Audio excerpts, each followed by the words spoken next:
ओम शांति। आज रात्रि क्लास है 23 फरवरी 1968 का। मुरली पढ़नी जरूर है।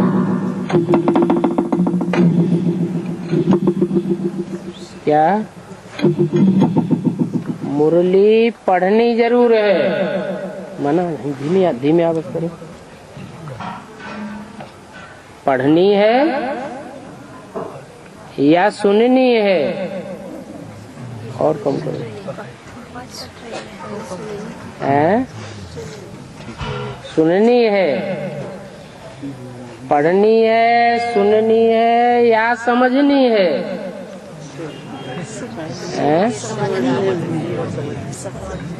समझनी है। पहले होता है सुनना, फिर होता है समझना। सुनना और सुनाना ये बेसिक नॉलेज में हुआ।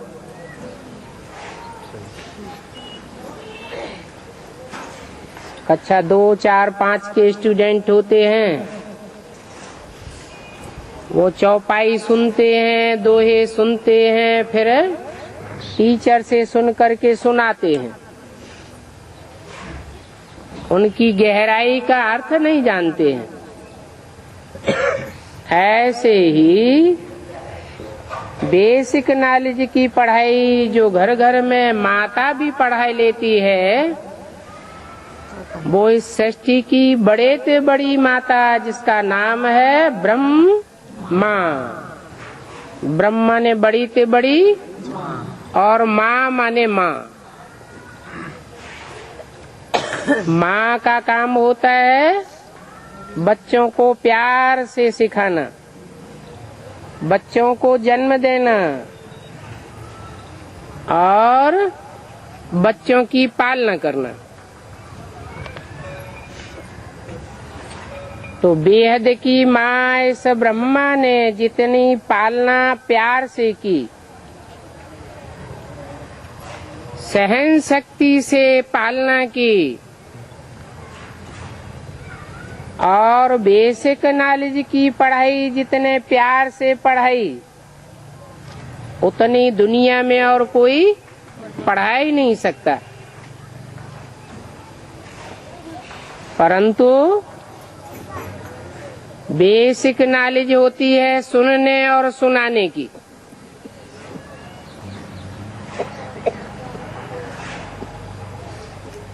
इसको कहेंगे भक्ति कल्ट।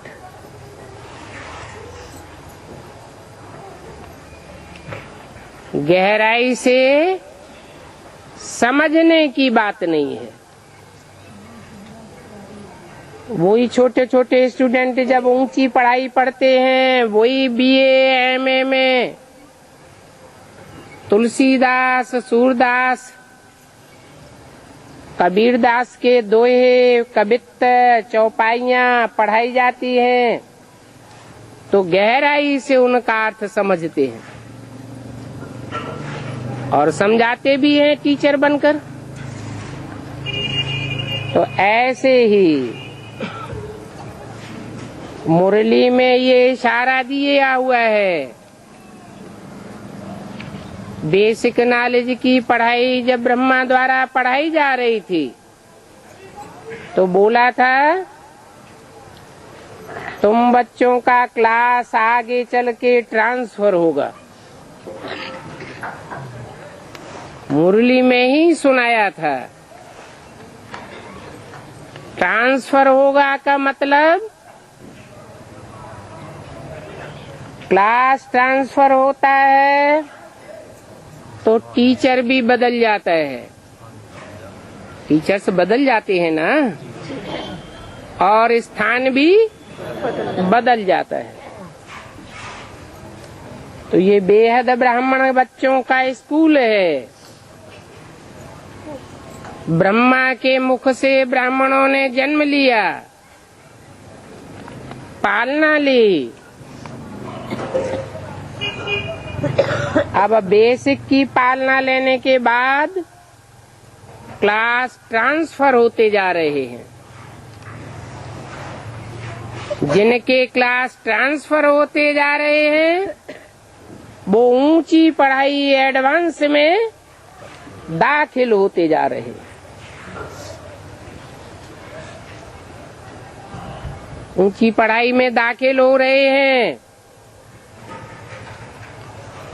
तो स्टूडेंट ऊंचा दर्जा प्राप्त कर रहे हैं। उनका बेसिक का इम्तिहान पूरा हुआ, बेसिक की परीक्षा थी और उसकी रिजल्ट भी बताई दी। तुम बच्चों की आत्मा रूपी सुई की सारी कट उतरने पर तुम बच्चे डायरेक्ट बाप से सीखोगे। कोई दीदी दादी टीचर से नहीं, ब्रह्मा से नहीं। किससे डायरेक्ट सीखोगे? डायरेक्ट बाप से सीखोगे। और बाप बेहद के दो हैं। एक है आत्माओं का बाप बिंदु बिंदु आत्माएं, और बिंदु बिंदु आत्माओं का बाप शिव ज्योति बिंदु प्रवेश करता है मनुष्य आत्माओं के बाप में। जो भी मनुष्य मात्र हैं, उन मनुष्य मात्र के बीच में जिस मनुष्य आत्मा ने अपने आत्मा के 84 जन्मों को पहले पहले जाना, अपने आत्मा के स्वरूप को पहले समझा और आत्माओं के बाप को पहले समझा, उसी में सुप्रीम सोल शिव प्रवेश कर जाता है और मुकर्रर रूप से प्रवेश करता है। दुनिया वाले जब समझते हैं कि परमात्मा सर्वव्यापी है, बेसिक नॉलेज में भी समझते हैं परमात्मा मेरे में है, ब्रह्मा में है, दीदी में है, दादी में है। जो भी संदली पे बैठ कर के दृष्टि दे उसी में बाप समझना है, परंतु ऐसे नहीं है।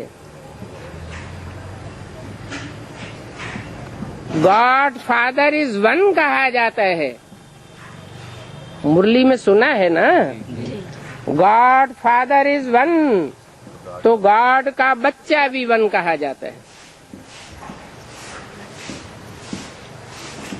तो दुनिया कहती है,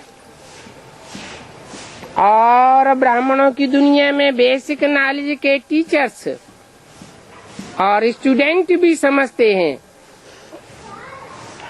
कि सुप्रीम सोल बाप सब में प्रवेश कर सकता है, लेकिन नहीं, वो सर्वव्यापी नहीं है।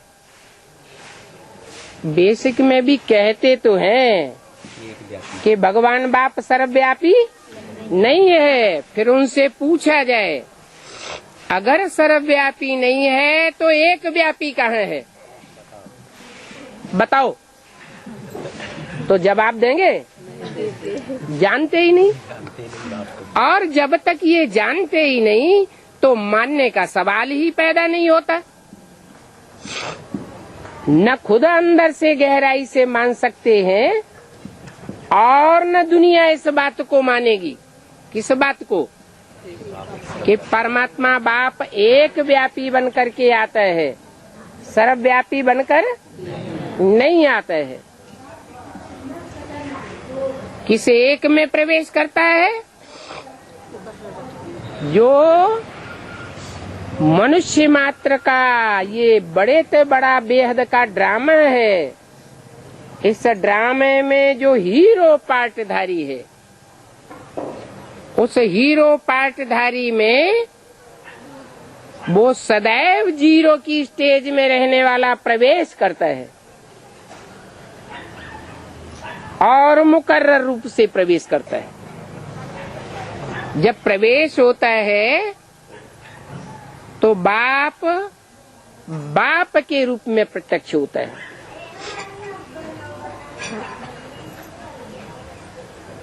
बाप में और माँ में अंतर है। बाप पहले या माँ पहले? बाप पहले। तो बाप कब प्रत्यक्ष हुआ? ब्राह्मणों की दुनिया में बाप का प्रत्यक्ष हुआ 76 में बाप का प्रत्यक्षता वर्ष मनाया गया। और ब्रह्मा तो पहले से ही था या नहीं था? था। तो यहाँ तो माँ पहले हो गई और बाप बाद में हुआ है। ये कैसे हो गया कि अम्मा पहले बन गई और बाप बाद में आया? ये तो अच्छी बात नहीं है भाई। है जैसे ब्रह्मा से जिन्होंने ज्ञान सीखा और ब्रह्मा कुमार बने और अभी भी ब्रह्मा कुमार ही हैं, एडवांस में नहीं आए हैं। वो अभी भी कहते हैं हम किसके कुमार हैं? ब्रह्मा कुमार। बार बार उनसे पूछो किसके कुमार हैं, कहेंगे ब्रह्मा कुमार, बड़ी अम्मा कुमार। तो लोगों को शक पैदा हो सकता है, ये बच्चा बार बार बोलता है मैं अम्मा का बच्चा हूँ, अम्मा का बच्चा हूँ, बार बार पूछने पर भी ऐसे जवाब क्यों देता है? तो ये बात अच्छी मानी जाती है क्या कि बच्चे को अपनी माँ का पता है लेकिन बाप का पता ही नहीं? खराब माना जाता है। लोग समझते हैं पता नहीं इसका कौन बाप होगा नहीं होगा, क्या है कैसे है। तो मुरली में ही ये बात सुनाई गई है ब्रह्मा के मुख से। तुम बच्चों को कभी भी अपन को ब्रह्मा कुमार कुमारी नहीं कहना चाहिए। क्या कहना चाहिए? प्रजापिता ब्रह्मा कुमार कुमारी।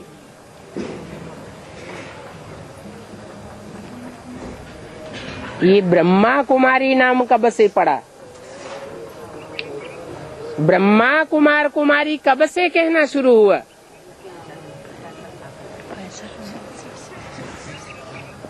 पहले तो इन ब्राह्मणों के संगठन का नाम था ओम मंडली।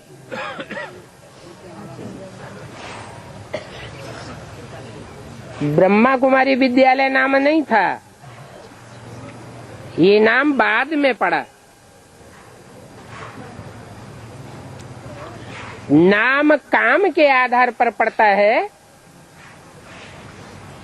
या यूं ही पड़ जाता है? यज्ञ के आदि में जब ओम मंडली नाम पड़ा था तो भी सार्थक नाम था। ओम ओम आ उ और म, इन 3 अक्षरों से मिलकर के बनता है ओम। इन 3 अक्षरों का अर्थ है आ माना ब्रह्मा, ऊ माना विष्णु, माँ माना महेश। और ये भी मुरली में सुनाया है कि मैं जब आता हूँ तो अकेला नहीं आता हूँ। मैं कौन? मेरी बिंदी का ही नाम शिव है। मेरा शरीर नहीं होता, मेरा अपना शरीर नहीं है। मुझे बिंदी का नाम शिव है और जितने भी नाम होते हैं वो सब शरीर के ऊपर होते हैं, परंतु मेरी बिंदी का ही नाम शिव है। लेकिन मैं बिंदी शिव परमात्मा अकेला इस सृष्टि पर नहीं आता हूँ। 3 मूर्तियों के साथ आता हूँ, ब्रह्मा, विष्णु और शंकर। एक मूर्ति नहीं चाहिए, कितनी चाहिए? 3 मूर्ति चाहिए। ब्रह्मा, विष्णु, शंकर तीनों ही मौजूद थे आदि में, इसलिए नाम पड़ा ओम मंडले। अर्थ सहित नाम पड़ा। उसके बाद क्या नाम पड़ा? ब्रह्मा कुमारी ईश्वरीय विश्वविद्यालय।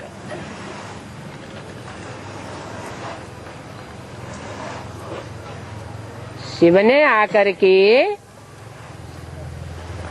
3 मूर्तियों के द्वारा कार्य शुरू किया, तो 3 मूर्तियां थी या अमूर्त थी?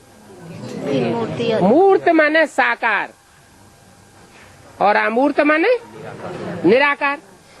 तो तीनों मूर्तियां थी या नहीं थी? थी। मुरली में सुना होगा, पुराने जो बैठे होंगे उन्होंने सुना होगा कि शुरू में तुम बच्चों को जो पढ़ाने वाले थे वो मम्मा बाबा को भी पढ़ाते थे, मम्मा बाबा को भी ड्रिल कराते थे, मम्मा बाबा को भी दृष्टि देते थे, सिखाते थे। बच्चियों का जिक्र आया है, ऐसी ऐसी बच्चियां थी जो मम्मा बाबा को भी सिखाती थी। माने कम से कम 2 बच्चियां तो थी। और फिर ये भी बोला है, ध्यान में जाती थी। 10 वर्ष से रहने वाला ध्यान में जाती थी। इसका मतलब एक पुरुष भी था और 2 माताएं थी। 2 माताएं हो गई, एक ब्रह्मा माने बड़ी माँ के रूप में और दूसरी हो गई वैष्णवी शक्ति विष्णु देवी के रूप में, जो लास्ट में प्रत्यक्ष होगी, जिसके लिए लास्ट अव्यक्तवाणी में बोला भारत माता शिव शक्ति अवतार अंत का यही नारा है। तो अभी तो नहीं प्रत्यक्ष हुई, लास्ट में प्रत्यक्ष होगी और अकेली प्रत्यक्ष नहीं होगी। वो भी मुरली में सुनाई दिया।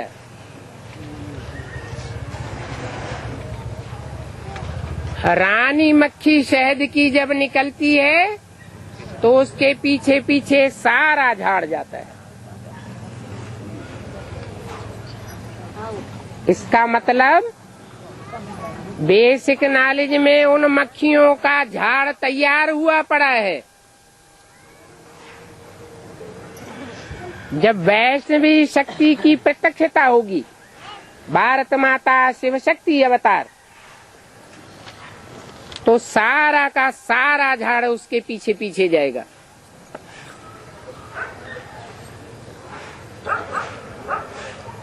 दूसरी शक्ति, दूसरी मूर्ति वो हुई यज्ञ के आदि में, और तीसरा वो बाप जिसके द्वारा ब्रह्मा बाबा के साक्षात्कारों का क्लैरिफिकेशन मिला था।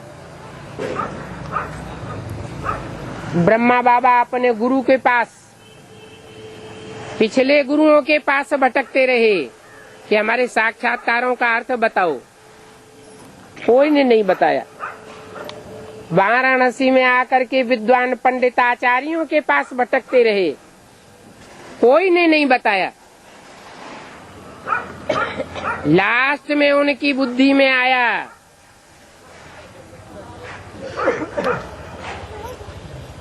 कि कलकत्ता में पहुंचना चाहिए, जहां उनका भागीदार था, जिस भागीदार से वो इतने प्रभावित थे कि अपनी जीवन की सारी कमाई की पूंजी वाली दुकान हीरों की उस भागीदार को सौंप दी थी। जानते थे ये मेरे से भी ज्यादा होशियार है। वो छाप ब्रह्मा बाबा की बुद्धि में पहले से पड़ी हुई थी। होशियार भी है और सच्चा भी है। उस व्यक्ति के पास जब पहुंचे तो उनकी सारी समस्याओं का समाधान हो गया, साक्षात्कार का क्लैरिफिकेशन मिल गया, जैसे कि ज्ञान का बीज पड़ गया। परंतु वो ज्ञान का बीज सीधा ब्रह्मा बाबा को नहीं मिला। बाप से बीजारोपण तो होता है, परंतु वो बीज को सीधा बच्चा ग्रहण करता है या माता ग्रहण करती है? माता ने ग्रहण किया। और एक माता ने सुना और सुनाया। सुनने सुनाने का भक्ति मार्ग का फाउंडेशन डाला। क्या वो थी? सुनने वाली और मुख से सुनाने वाली। कोई कोई ऐसे होते हैं, सुनते भी हैं और दूसरों को सुनाते भी हैं। कोई ऐसे होते हैं, सुनते तो हैं लेकिन जब तक पूरी रीते समझ न लें तब तक दूसरों को सुनाते नहीं। कुछ न कुछ समझते हैं लेकिन जब तक पूरी रीति न समझ लें तब तक दूसरों को नहीं सुनाते हैं। उनमें थी दूसरी माता, समझने और समझाने की शक्ति वाली।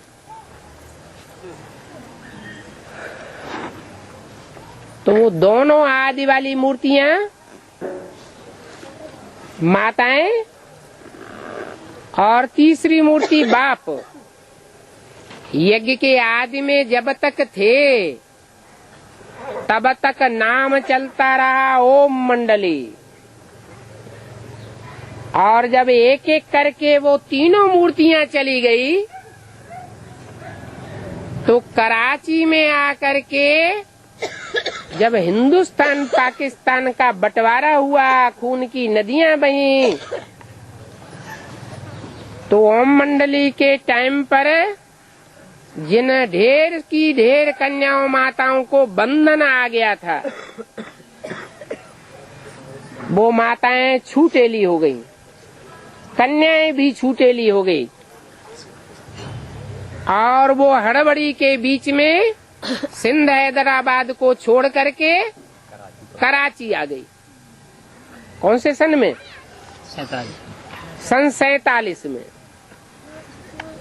तब से ही ब्रह्मा की बुद्धि में और उन तथाकथित ब्रह्मा कुमार कुमारियों की बुद्धि में ये बात आ गई कि ब्रह्मा कौन। उनकी बुद्धि में कौन आया ब्रह्मा के रूप में? दादा लेखराज। और वहीं से संस्था की शुरुआत हुई। वहाँ नाम नहीं दिया गया ब्रह्मा कुमारी विद्यालय, क्योंकि ब्रह्मा का नाम वाला मुसलमानों के देश में है या भारत देश में है? भारत देश में है। तो वहां से उन्होंने अपना सारा ब्राह्मण परिवार को ट्रांसफर किया और भारत में आ गए। और भारत में आकर के जब दिल्ली में पहला सेंटर खुला है तो तब से नाम घोषित कर दिया गया, ब्रह्मा कुमारी ईश्वरीय विश्वविद्यालय।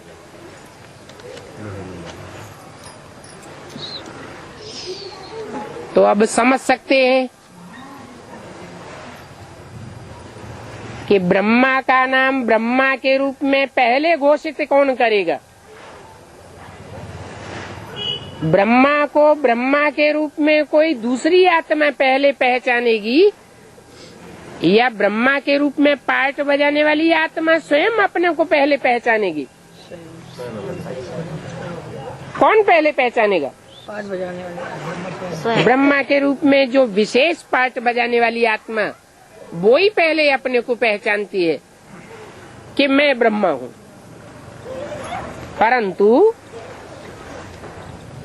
ब्रह्मा को भारतवर्ष में भगवान नहीं मानते।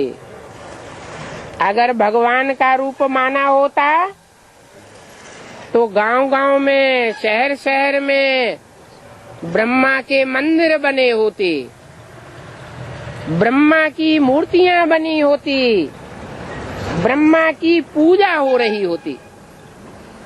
न पूजा होती है, न मंदिर बनते हैं, न ब्रह्मा की मूर्तियां बनती हैं। कारण क्या है? पुष्कर में पूजा नहीं करता कोई जाकर के। पुष्कर तो यादगार है। क्या? पुष्कर है यादगार उन पुरुषार्थियों की। पुष्प माने होता है धक्का लगाना और पुष्कर माने धक्का लगा करके जिन्होंने असली पुरुषार्थ किया है, अपनी स्वेच्छा से एडवांस ज्ञान को ग्रहण करने का पुरुषार्थ नहीं किया है, उनको कहा जाता है पुष्करणी ब्राह्मण। वो पुष्करणी ब्राह्मणों की यादगार अजमेर में बनी हुई है।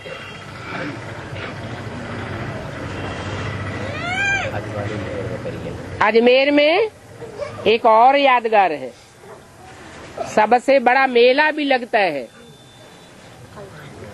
वो बड़ा मेला हिंदुओं का लगता है या मुसलमानों का लगता है? मुसलमानों का लगता है।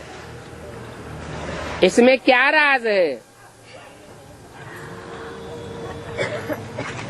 इसमें भी राज छुपा हुआ है कि अजमेर में मुसलमानों का इतना बड़ा मेला क्यों लगता है। हिंदुस्तान में मुसलमानों के मेले का क्या काम? इसमें राज ये है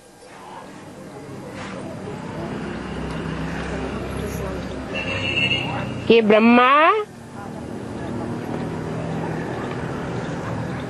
आकाश के सितारों में, सूरज और चांद के बीच में ब्रह्मा की यादगार क्या है?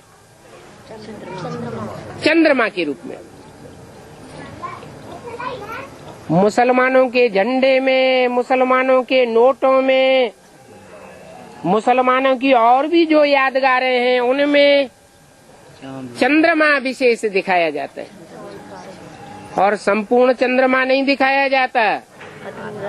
कौन सा दिखाया जाता है? अधूरा चंद्रमा दिखाया जाता है। जो अधूरा चंद्रमा है वो शंकर के मस्तक पर विराजमान है। क्या? चंद्रमा मस्तक पर क्यों विराजमान है?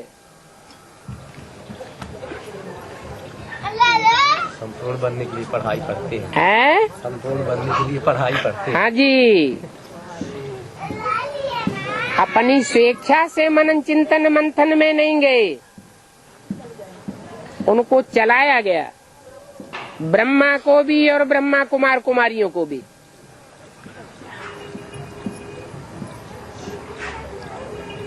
ब्रह्मा की सोल, उसको फॉलो करने वाले हुए ज्यादातर मुसलमान और क्रिश्चियन धर्म की आत्माएं। ब्रह्मा कृष्ण की सोल है, सबको पता है। मृदुल पार्टधारी है। ब्रह्मा जो कृष्ण की सोल है, उसकी राशि किससे मिलाई जाती है? क्राइस्ट के साथ। क्राइस्ट के साथ राशि क्यों मिलाई जाती है? क्योंकि ब्रह्मा के जीवन में जो हुआ वो क्रिश्चियंस के जीवन में भी देखा जाता है। क्राइस्ट को क्रॉस पर चढ़ाया गया, कांटों पर। भारत में महाभारत एक बड़ा ग्रंथ है, उसमें कृष्ण का चरित्र भी दिखाया है। कृष्ण की मृत्यु कैसे होती है दिखाते हैं। एक बहेलिये ने तीर मारा और कृष्ण के पांव पखेरु उड़ गए। ये तीर कोई स्थूल तीर की बात है या कोई तीखी बात की यादगार है? बाण कहो, तीर कहो, कहते ना ये तो तीर जैसी बात मारता है। तो सन 68-69 में ब्रह्मा बाबा ने भी शरीर छोड़ दिया। कोई बहेलिये ने ऐसी बात का तीर मारा जो उनके प्राण पखेरु को ले उड़ी।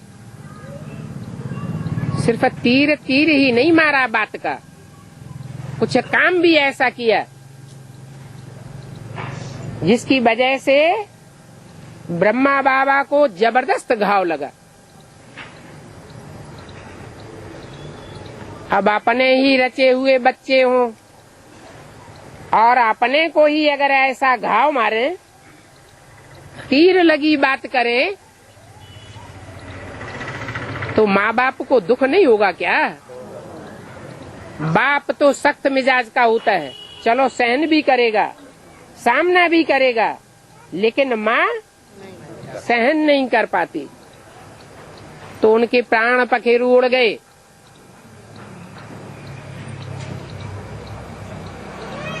यज्ञ के आदि में हम सबको पता है कि कैसी कैसी आत्माएं भारतवर्ष में आकर के उस ओम मंडली में इकट्ठी हुई थी। सब जानते हैं कि हिंदू ही कन्वर्ट हो करके और धर्मों में मुसलमान, क्रिश्चियन, इस्लामी, बौद्धी बने हैं। कभी भी दूसरे धर्म के लोग आकर के हिंदू नहीं बने। तो द्वापर युग से, आज से 2500 वर्ष पहले से जो जो देवता धर्म की आत्माएं थी विकारी बन गईं और अपने को देवता नहीं कह सकी, हिंदू कहने लगी। वो हिंदू धर्म की आत्माएं दूसरे धर्मों में कन्वर्ट होती गई। पहले तो देवता धर्म के थे, फिर कन्वर्ट होकर हिंदू बन गए। तो क्या वो कन्वर्ट होकर के क्रिश्चियन, मुसलमान और दूसरे धर्म में चले गए? तो क्या वो दूसरे धर्म में ही बने रहेंगे या कन्वर्ट होकर के फिर देवता बनेंगे? फिर देवता बनेंगे। देवता तो बनेंगे, लेकिन कच्चे देवता बनेंगे या पक्के देवता बनेंगे? कच्चे देवता बनते हैं, माने पहले कच्चे ब्राह्मण बनते हैं, फिर कच्चे देवता बनते हैं। इसलिए ब्राह्मणों की 9 कुरियां गाई हुई हैं और ब्राह्मणों को एक से एक ऊंची कुरी वाला बताते हैं। ब्राह्मण सब एक जैसे नहीं होते और 9 ही धर्म है दुनिया में। देवता देवता धर्म, सूर्यवंशी, चंद्रवंशी, क्षत्रिय, इस्लामी, बौद्धी, क्रिश्चियन, सन्यासी, मुस्लिम, सिख और अधूरे सधूरे आर्य समाजी, जिनको नाम मात्र की राजाई की गद्दी मिल जाती है 2-5 साल के लिए। यही 9 धर्म हैं दुनिया में जो नंबरवार भगवान को मानते हैं और भगवान बाप को मानते हैं, तो इन धर्मों में नंबरवार राजाई मिली है। ये राजाई की ताकत, ये राजाई की नियामत, ये राजाई की पढ़ाई सिवाय परमपिता परमात्मा के और कोई पढ़ाता नहीं है। परमपिता परमात्मा ही आकर के राजयोग सिखा करके जन्म जन्मांतर की राजाई बच्चों के ऊपर न्योछावर कर देते हैं।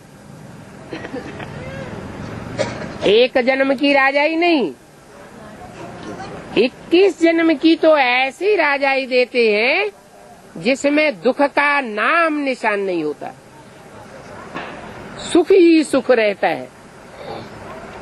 और उसके बाद 63 जन्मों में से 62 जन्म की ऐसी राजाई देते हैं जो अपने अपने पुरुषार्थ की मादा के ऊपर प्राप्त होती है।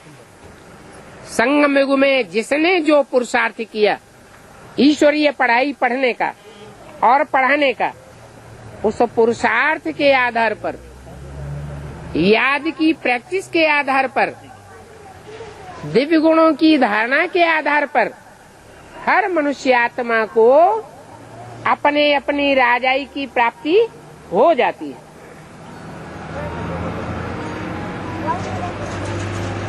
तो वो राजाई की प्राप्ति बाप से होती है या माँ से होती है? बाप से होती है।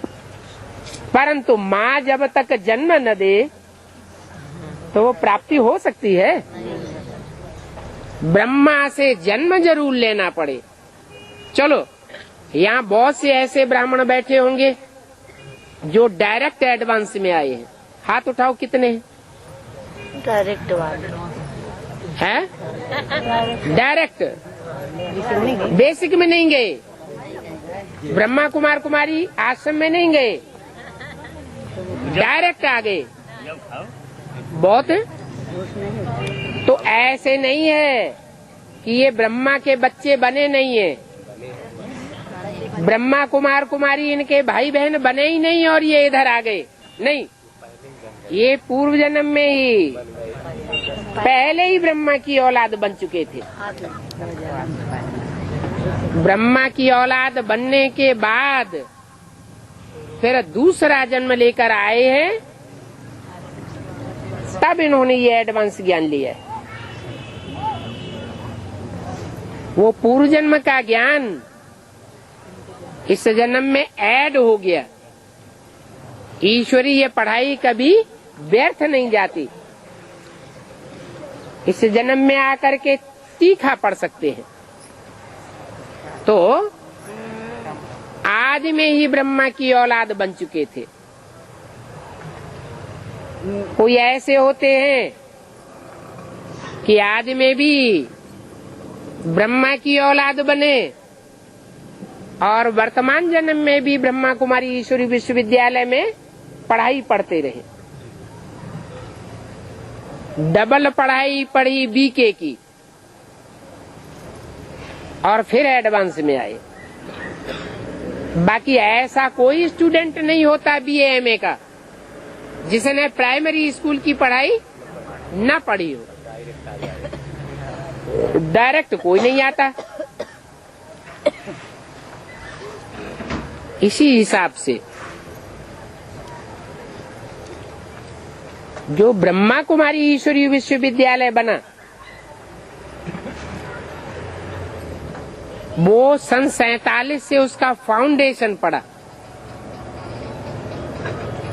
और माउंट आबू में आने के बाद जब दिल्ली में पहला आश्रम खुला तो नाम प्रत्यक्ष हो गया ब्रह्मा कुमारी ईश्वरीय विश्वविद्यालय। परंतु ब्रह्मा के शरीर छोड़ने से पहले ही कुछ वर्ष पहले परमात्मा शिव ने मुरली में ये बात भी सुना दी ब्रह्मा मुख से कि ये जो ब्रह्मा कुमारी विद्यालय नाम पड़ा है ये रंग है। क्या होना चाहिए? प्रजापिता ब्रह्मा कुमार कुमारी ईश्वरीय विश्वविद्यालय। तुम बच्चे अपन को ब्रह्मा कुमार कुमारी मत लिखो। क्या लिखो? प्रजापिता ब्रह्मा कुमार कुमारी हैं। हम अम्मा बाप दोनों के बच्चे हैं। हम प्रवृत्ति मार्ग के हैं, हम निवृत्ति मार्ग के नहीं हैं। और गीता ग्रंथ निवृत्ति मार्ग वालों का ग्रंथ है या प्रवृत्ति मार्ग वालों का ग्रंथ है? जो प्रवृत्ति में रहने वाले हैं, घरगृहस्थ में रहकर जीवन व्यतीत करने वाले हैं, उन्हीं का ही गीता ग्रंथ है। गीता ज्ञान भी भगवान ने आकर के गृहस्थियों को दिया होगा या निवृत्ति मार्ग वाले साधु सन्यासियों को दिया होगा। इसलिए ये इशारा मुरली में ही दे दिया था। मुरली में बोला था अंदर वाले रह जावेंगे और बाहर वाले ले जावेंगे। क्या मतलब हुआ? अंदर वाले का मतलब कि जो सरेंडर होकर के रहते हैं ब्रह्मा कुमारी विद्यालय में, अपना घरघाट छोड़ चुके हैं, वो उनमें भी दो प्रकार के हुए। एक तो वो हुए जो ब्रह्मा के जीवन काल में ब्रह्मा कुमार कुमारी बने थे। उस समय वो प्रवृत्ति मार्ग में थे या निवृत्ति मार्ग में थे? उस समय प्रवृत्ति मार्ग में थे। फिर ब्रह्मा ने शरीर छोड़ दिया, मम्मा ने भी शरीर छोड़ दिया। ब्रह्मा और सरस्वती, यज्ञ माता यज्ञ पिता, दोनों ने शरीर छोड़ दिया। उसके बाद ब्रह्मा कुमार कुमारी बने। उनको प्रवृत्ति मार्ग का ब्राह्मण कहें या निवृत्ति मार्ग का कहें? निवृत्ति मार्ग का क्यों कहें? वो तो मानते हैं ब्रह्मा हमारी माता है, शिव हमारा बाप है। तो है भी तो है। शिव साकार नहीं। हाँ, माँ बाप होते हैं साकार में। क्योंकि मुरली में ये बात बाबा ने पहले ही सुना दी। क्या? कि शिव के तुम सब बच्चे हो, शिव कुमार हो। शिव की कुमारियां नहीं होती। शिव है ज्योति बिंदु, आत्मा, सुप्रीम सोल। उसके बच्चे सब भाई भाई आपस में। क्या? शिव के बच्चे सब आत्मा आत्मा भाई भाई। क्योंकि शिव स्वयं आत्मा है, जीव आत्मा नहीं है। अगर जीवित आत्मा हो, शरीर सहित हो, तो भाई बहन हो सकते हैं। लेकिन तुम सब बिंदु बिंदु आत्माएं भाई भाई, और तुम्हारा बाप शिव ज्योति बिंदु। परंतु वो शिव ज्योति बिंदु जब इस सृष्टि पर आता है और साकार में प्रवेश करता है, तो संभालने वाले माता पिता स्त्री पुरुष के रूप में हो जाते हैं। वो हुए प्रत्यक्ष रूप में ब्रह्मा और सरस्वती। और उनके शरीर छोड़ने के बाद वो परंपरा माँ बाप की खत्म हो गई। कोई भी ब्रह्मा कुमार कुमारी से पूछो, तुम अगर प्रवृत्ति मार्ग के हो तो तुम्हारे माँ बाप कौन है? क्या बताएंगे? हैं? ब्रह्मा बाप को बताते हैं। वो तो शरीर छोड़ गए। मुरली में तो बोला है, उन ब्राह्मणों से पूछो तुम अपने को ब्राह्मण कहते हो, तो तुम्हारा ब्रह्मा बाप कहाँ है? कहेंगे सूक्ष्म वतनवासी। तो तुम यहाँ कहाँ से आ गए? सूक्ष्म वतन में सृष्टि थोड़ी ही होती है। सृष्टि कहाँ होती है? साकार दुनिया में सृष्टि होती है। साकार दुनिया में सृष्टि तभी होती है जब माँ भी साकार में हो और बाप भी साकार में हो। तो ये ज्ञान बाप आकर के देते हैं। और किसको देते हैं? प्रवृत्ति मार्ग वाले बच्चों को। बेसिक में ही जो प्रवृत्ति मार्ग वाले थे 100% यहाँ बैठे हुए हैं, उन सब ने वो ईश्वरीय ज्ञान लिया जो बाप के रूप में आकर के देता है, टीचर के रूप में आकर के देता है। वो प्रवृत्ति मार्ग वालों को आकर ज्ञान देता है। जो निवृत्ति मार्ग के हैं, बड़े बड़े मठ पंथ जमा कर बैठे हुए हैं, ऊंची ऊंची महलमारियां अटारियां बना करके बैठे हुए हैं, उनको ज्ञान नहीं देता है। भीष्म पितामह को, द्रोणाचार्य को ये ईश्वरीय ज्ञान पल्ले नहीं पड़ा। और जो कुछ अगर सुना भी तो उन्होंने अपोजिशन किया या सपोर्ट किया? अपोजिशन किया। वो ही गीता एपिसोड अभी भी चल रहा है। भगवान आकर के गरीबों को उठा करके गरीब निवाज बनता है, उसी को भगवान कहा जाता है। ऐसे नहीं कि भगवान दादा लेखराज के तन में आवे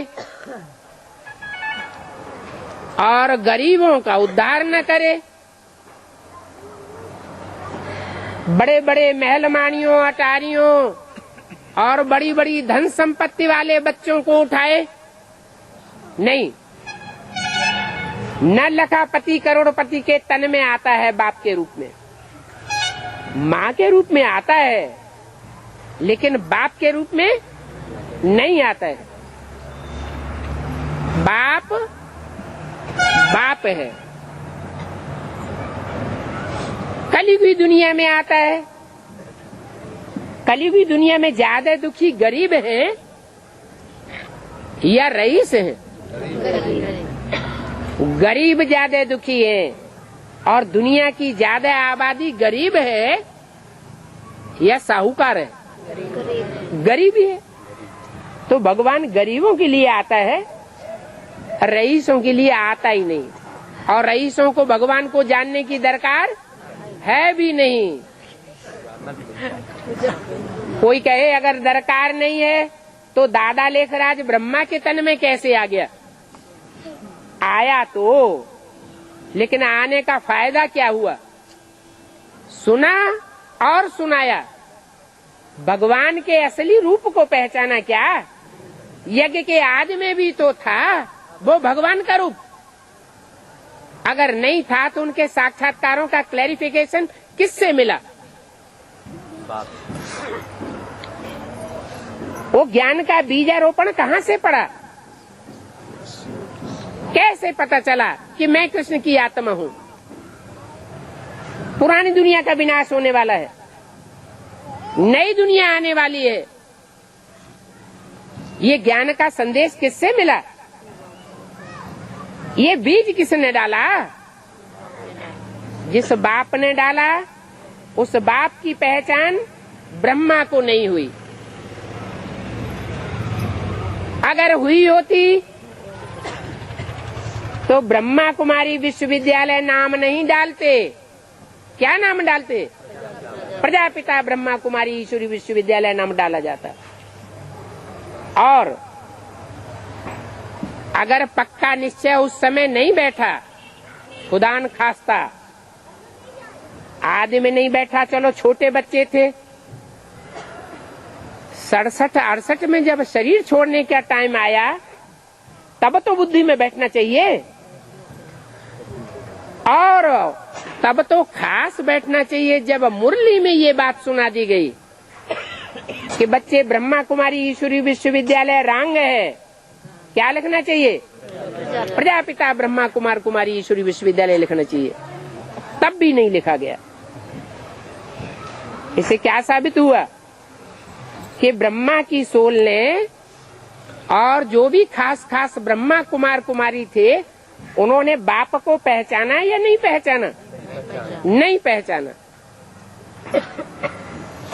इसलिए बाप को अपना परिचय अपने आप देना पड़ता है। न ब्रह्मा बाप का परिचय देता, क्योंकि खुद ही नहीं जानता,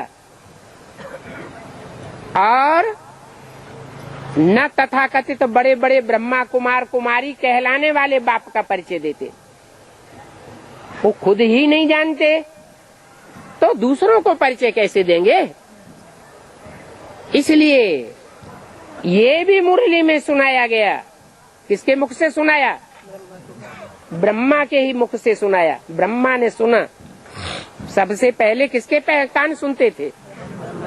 ब्रह्मा के कान सुनते। ये तो नहीं कभी कहा कि सबसे पहले ब्रह्मा समझते हैं। ब्रह्मा के कान सुनते हैं। महारथी तो हैं, हाथी रूपी बड़े बड़े कान वाला महारथी तो है। उनके परिवार में बड़े बड़े चौड़े चौड़े माथे वाले और बड़े बड़े कान वाले और बहुत कुछ सूंघा सांघी करने वाले तो हैं, बड़ी नाक वाले, लेकिन भगवान के पाठ को नहीं जानते। अगर जाना होता, पहचाना होता, तो दूसरों को भी परिचय दिया होता। इसलिए मजबूर हो करके शिव परमपिता परमात्मा को वो तन छोड़ करके फिर जब वही आदि ब्रह्मा, जिसमें ज्ञान का बीजारोपण जिसके द्वारा डाला गया था, कौन? प्रजापिता। वही आत्मा, वही भागीदार, जिसके लिए मुरली में बोला अलफ को मिला अल्लाह, बे को मिली बादशाही, यज्ञ की झूठी। यज्ञ में कोई, ज्ञान यज्ञ में कोई बादशाह बन करके बैठ जाए, प्रशासक और प्रशासिका बन करके बैठ जाए, तो उसको ब्राह्मण कहा जाएगा?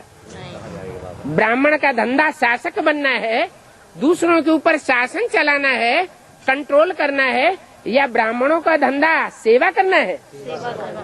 सेवाधारी होने चाहिए ब्राह्मण। क्यों? क्योंकि ब्राह्मणों का बाप प्रजापिता वो खुद कहता है, सुनाता है ब्रह्मा मुख से, क्या?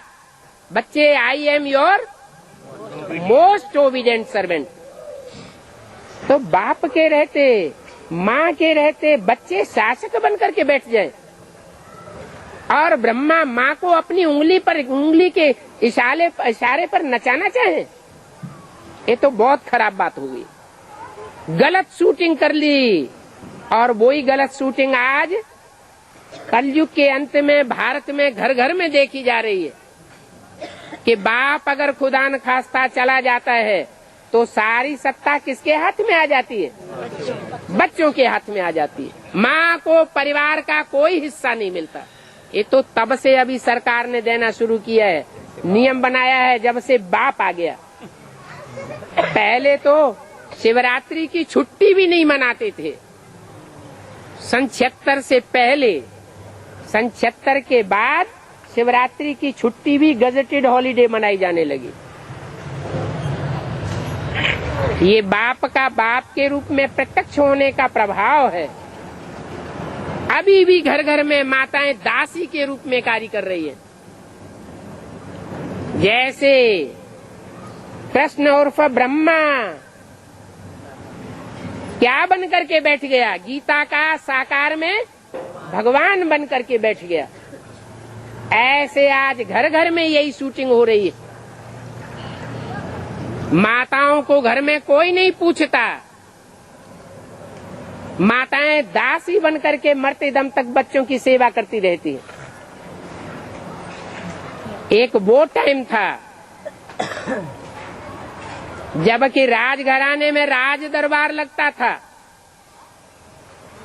राजमाता ऊंची स्थान पर बैठती थी। और राजलक्ष्मी राजा के साथ नीचे बैठती थी। आज घर घर में माँ बाप की क्या हालत हो गई।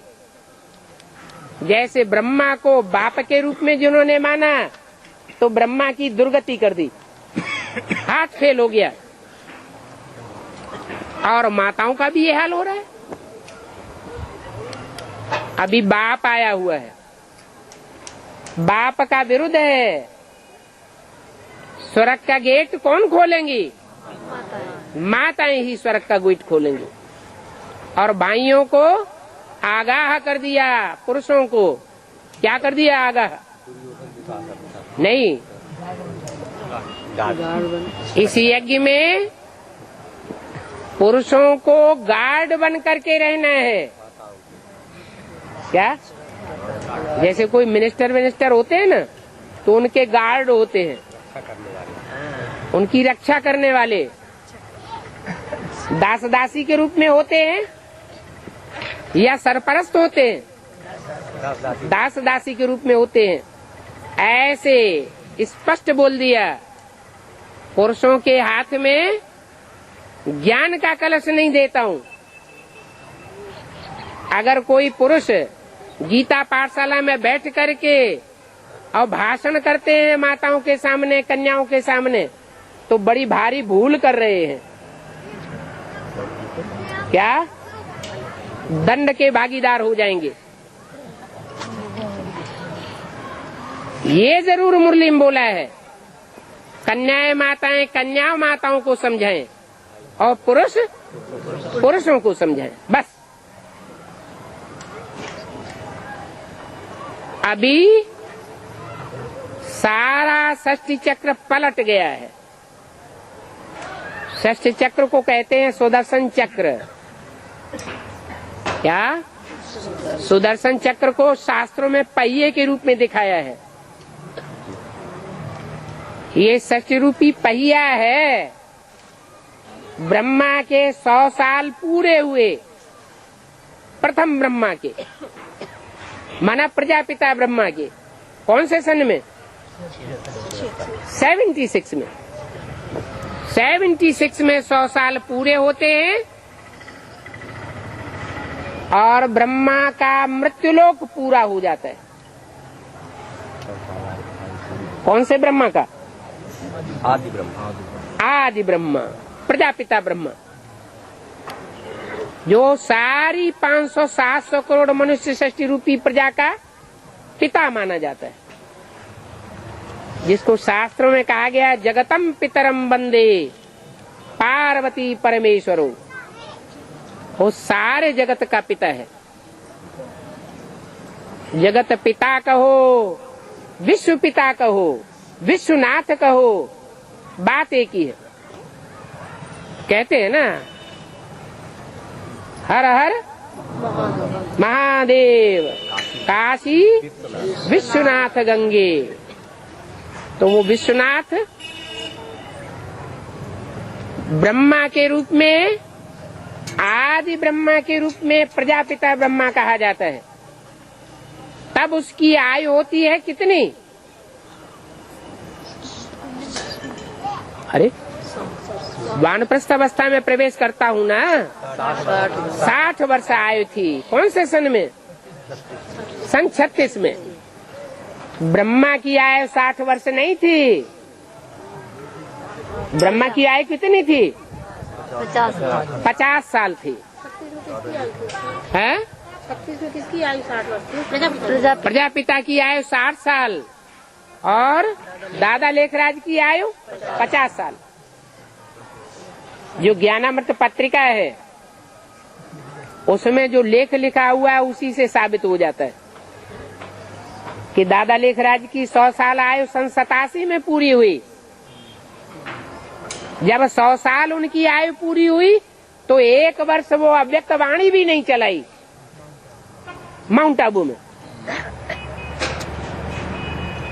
तो आदि प्रजापिता वो 60 साल का था सन 36 में, और 60 साल में 40 साल और ऐड किए तो 100 साल पूरा होता है 76 में। 76 में उस आत्मा के लिए मृत्युलोक खलास हो जाता है। क्या? इसके लिए मुरली में घोषणा की थी। इन लक्ष्मी नारायण का जन्म कब हुआ? आज से 10 वर्ष को 5000 वर्ष पूर्व इन लक्ष्मी नारायण का जन्म हुआ। 66 की मुरली है। 66 से उल्टा चक्कर घूमे 5000 साल का। 66 तक पहुंचे तो कितने साल हुए? 5000 साल। और उसमें से 10 वर्ष कम कर दो तो 76 आ जाता है। तो 76 में घोषणा कर दी लक्ष्मी नारायण के जन्म की। जन्म अर्थात प्रत्यक्षता रूपी जन्म। जैसे गर्भ में बच्चा गुप्त होता है या प्रत्यक्ष होता है? गुप्त होता है। जब बाहर आता है तो प्रत्यक्ष कहा जाता है। बाहर आना माना जन्म लेना। ऐसे ही वो प्रजापिता वाला व्यक्तित्व 100 साल की उम्र मृत्युलोक में खत्म हो गई। उसके लिए जैसे कलयुग खत्म हो गया, कलयुग देह के लिए खत्म हो गया या मन बुद्धि रूपी आत्मा के लिए खत्म हो गया? मन बुद्धि रूपी जो आत्मा है आदि ब्रह्मा की, प्रजापिता ब्रह्मा की, वो सन 76 में खुशियों की दुनिया में पहुंच जाती है। क्या खुशी मिल जाती है? वही जब आदि में शरीर छोड़ा था तो क्या खुशी थी? अलफ को मिला अल्लाह, बे को मिली बादशाही झूठी। तो उस आत्मा की बुद्धि में ये बैठ जाता है कि वो सुप्रीम सोल, जिसको सारी दुनिया सर्वव्यापी कहती है, वो सुप्रीम सोल बाप मेरे अंदर प्रवेश होकर के कार्य करता है। मुझे अल्लाह मिलता है, ऊंचे से ऊंचे हस्ती मुझे मिलती है, और कोई को वो नसीब उस रूप में नहीं होती। तो खुशी का पारावार नहीं रहता। मृत्युलोक से आत्मा कहाँ चली जाती है? मन बुद्धि रूपी आत्मा, वो सृष्टि के आदि वाली आत्मा अमर लोक में अपने को महसूस करने लगती है। तो जो पहले पहले अमरलोक में अपने को महसूस करेगा, उसका नाम शास्त्रों में क्या दिया है? मंदिर बना हुआ है प्रसिद्ध, अमरनाथ। जो अमर रहने वाले देवताएं हैं, अमर माने कभी न मरने वाले। सत्युग त्रेता में तो शरीर छोड़ेंगे कि नहीं? वहां तो शरीर छोड़ेंगे, वहां की बात नहीं है। शास्त्रों में जो भी यादगार हैं, मंदिर बने हुए, कब की यादगार है? संगम युग में। वो अमरनाथ ऐसा स्वरूप धारण करता है कि जिसके लिंग की यादगार बर्फ के लिंग के रूप में गाई जाती है। एवर प्योर सुप्रीम सोल जिस शरीर रूपी लिंग में प्रवेश करेगा, उसकी इंद्रियां शीतल होंगी या नहीं होंगी? सबसे पहले उसकी इंद्रियां शीतल होनी चाहिए। तो वो अमरनाथ पहले पहले अमर बनता है। अमर का मतलब क्या हुआ? शरीर से अमर नहीं, मन बुद्धि में इतने निश्चयात्मक भाव बैठ जाते हैं, निश्चय बुद्धि बन जाता है, जिसकी यादगार आसमान के सितारों में एक ही सितारा गाया जाता है, ध्रुव तारा। कहते हैं 7 सितारे ये आत्मा रूपी धरती के सितारे हैं। वो आसमान के जड़ सितारे यादगार बने हुए हैं। 7 सितारे चक्कर काटते रहते हैं और एक सितारा अपनी जगह पर अटल रहता है, कभी चक्कर नहीं खाता। निश्चय और अनिश्चय का। कोई तो बड़ा बड़ा चक्कर काटते हैं और ध्रुव तारे के आसपास ही चक्कर काटते हैं, कोई छोटा चक्कर काटते हैं, कोई तो थोड़ा अनिश्चय में आते हैं और कोई बहुत अनिश्चय में आते हैं। सबसे ज्यादा स्मृतियों के चक्कर कौन सी आत्मा काटती है? ब्रह्मा बाबा। ब्रह्मा की यादगार आसमान के सितारों, चिन्ह, चांद, सूर्य में कौन सी है? चांद।